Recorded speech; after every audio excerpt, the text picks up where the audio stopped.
Hi guys, it's Maria.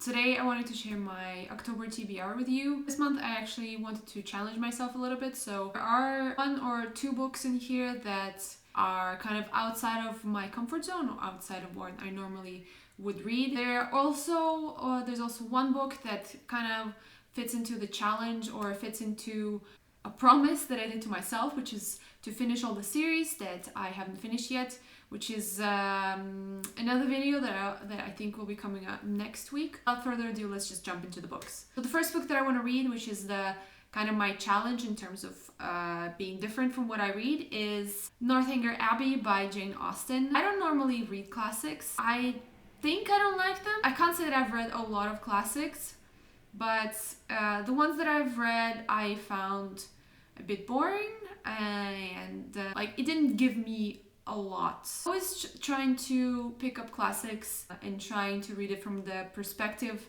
of knowing that these are, great influential books that a lot of people read, that have shaped a generation of writers and readers, but they've kind of always felt flat for me.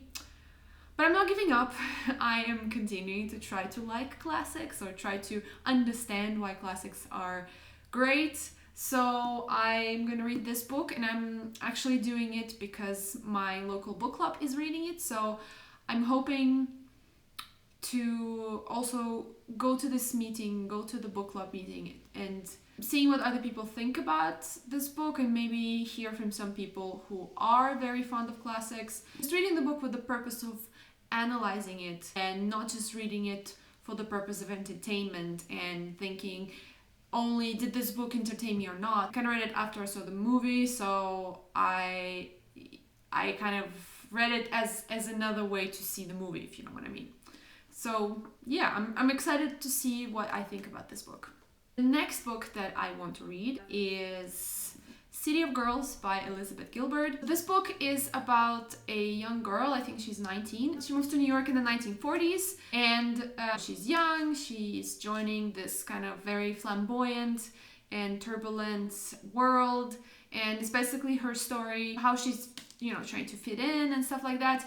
I believe there's also like a scandal involved, her and someone else, but main point of this book is that this scandal doesn't ruin her life in a way that, a scandal would ruin a woman's life in those times. So it's kind of like a story of, women not being afraid to be who they are, to explore their wants and their needs, and just not being, afraid to live outside of the box society puts them in, where they're supposed to be, quiet and meek and not particularly sexual. So from that perspective, I think this might be a very interesting story. I'm just hoping it's well done. It's, because it's set in those times, I'm expecting that her story is going to be quite difficult and colored by the way society was in those times. This one is,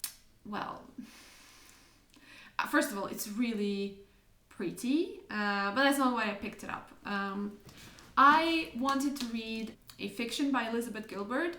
I only read her nonfiction, which was called Big Magic, and I didn't get it through it, not because I didn't like it. At the time of my life when I read it, it was a really great book because I was transitioning from having like a full-time job that I didn't particularly enjoy to being freelance writer, and so I was going from something that was not very creative to doing something creative, and that book really helped me kind of take that leap. It was one of the many books and many resources that helped me take that leap. But I wanted to revisit Elizabeth Gilbert as a writer because I have a bit of a weird relationship with her. Like I follow her on and off on social media. I think I like her, but in small doses. I think she gets a bit too whimsical and too dreamy, I would say, which are two words that could describe her other book, Big Magic. It was good, but it got a bit repetitive and it got a bit fluffy and dreamy, and it's not like a book you sit down and you read and you're like, wow, it's amazing. It's kind of something that I would say you could read in chunks when you need inspiration. So since I've never read anything fiction by her before, I'm just excited to see what it is like. Is it Like, is her writing different in terms of feel, like the feeling of the writing? Is it different from her nonfiction? So yeah, I'm excited to read this one, see what I think about it. Then the two next books that I want to read, I actually don't have them. I'm hoping to borrow them from my local library. One of them I checked and they actually have it, so I might go pick it up soon, just so other people don't borrow it. And it's Vengeful by V. Schwab. I read Vicious by V. Schwab. Like, when I found it, I was so in awe by her writing. I think it was my first V. Schwab or Victoria Schwab book.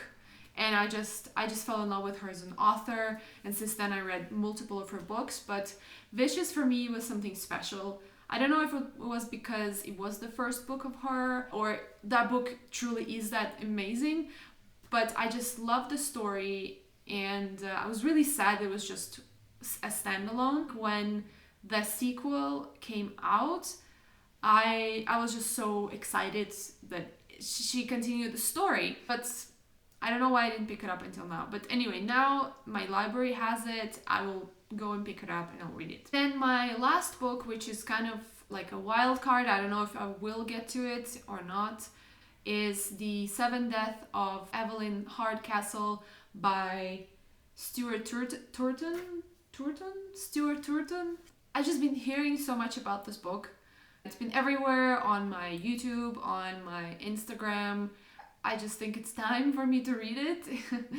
The universe is sort of telling me like, okay, Maria, you need to read this book. So The Seven Deaths of Evelyn Hardcastle, it's basically about Evelyn, and I believe she is at this party and then someone tries to kill her, but then the next day she's reliving the same day over and over again, and I think like she's destined to live that day again and again until someone solves her murder. And then there's also a guy, I think, who is also reliving this day over and over again, and he's the one trying to solve her murder, and I believe he wakes up in a different body every day. So he gets to see the story and he gets to see the evening unfold from different perspectives. I'm not sure if it's written from the perspective of Evelyn or if it's written from the perspective of the man who's trying to solve her murder. I love those kind of books, you know, like reliving lives, reliving days, kind of